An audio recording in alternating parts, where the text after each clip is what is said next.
CJ here with Ryan McCoy. How's it going, sir? Pretty good.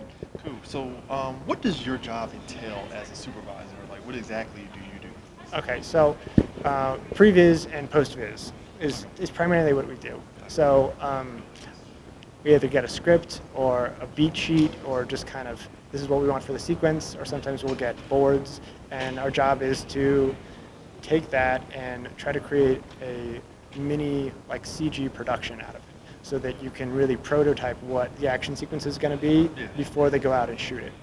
That way, everyone can, all the production heads can kind of talk about it and figure it out, budget it, schedule it, and break it down, and just see if it's even working conceptually or creatively.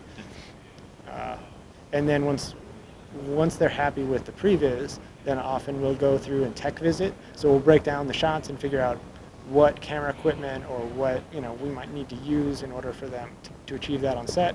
They go out and shoot it, and then they can bring back that footage to us, and we'll do really quick versions of composites. So we'll key out the green screen, we'll put the monster in the foreground or the spaceships, or whatever needs to happen. Send that right back to the editor, and he'll be able to slug it into the edit really quick, and then they'll say, oh, this shot wasn't working, or we wanted this longer, or this needs to be twice as big, or whatever goes into it. And then once they have that, they'll have a really good framework that they can then send off to a final visual effects company, and then a year later you get the final thing in the theater. So, how extensive? Probably. How extensive was that whole going the whole thing with the Aquaman final battle? How long did it take to kind of plot that whole thing out? Not as long as you might think. However, it was kind of rushed.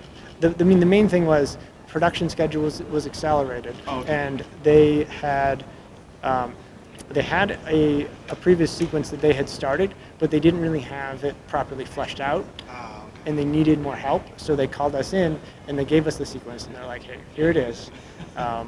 We need it to be awesome. So start with this, go out and just come up with some really cool ideas, and then come back and we'll start talking and discussing what it is." So we had the whole team together. We were just like writing stuff on cards and coming up with stuff, just spitballing whatever ideas. Like, oh, it might be cool if there was like a narwhal. Yeah, that'd be great. You could skewer somebody. We could have maybe we could go over here. We could have squids like creating smoke screens. We could have they could come out of the ground with the lava. Just like coming up with stuff to try to figure out how you could track the progression. You have these massive different armies. How do they all come into the same spot while you can still kind of differentiate them as different armies and not just all comes together in mush? I'm sure at the end product you can't tell what's what, but we tried to at least create those goalposts, those geographic formations or direction of the light, or just high energy shots. How do you combine shots? How do you make it cool? It's a massive, it's like Lord of the Rings underwater. Oh, it was crazy. But it can come from any direction, so it's kind of like a space battle. Yeah. So a lot of it was just trying stuff out, throwing it in the edit. I'm like, nope, that's not working. Let's try something else. So we were working with the picture editor. So we would come up with some shots that we just thought were cool. We'd hand it over to him. He'd put them in some different order in the master edit. The VFX supervisor would come in, throw his 2 cents in there. The director would come in, figure out what he wanted, how he thought that the sequence was working, and we would bring in other board artists, and so it was this whole just collaborative thing to try to come up with a cool sequence. Cool. Now, switching gears, go back to The Meg, because I actually watched that movie. Yeah. Visually, it looks very nice, just everything, the underwater sequence and everything. So was that a lot easier than what you were doing with Aquaman in terms of just what you had to do? Well, in some ways it was. There weren't as many moving parts, but there was more of that film than we had to previs. The scene itself was probably longer, and again, that was one where we did the whole ending sequence of that movie, and that was also another really fun one, because we were just spitballing, like, all right, what other way can we kill the shark? Like, how else could this go down? What if at one point we were like, maybe earlier on when the shark bites, the thing, one of the teeth could get dislodged in the glider, and then later he could rip the tooth out and stab him in the eye with his own tooth. But then we're like, yeah, but it doesn't work because it's not deep enough. It won't go into the brain. Yeah. People aren't going to get it. And then, but it was like this constant, what else can we do? How can we come up with it? How can we make it better from here? So, I mean, yeah, that was a lot of fun too. Definitely. So what would you think is kind of like the hardest part of your job? What you have to do? Um, I guess it really depends on the production. Like some of it can be so different from movie to movie or from show to show. But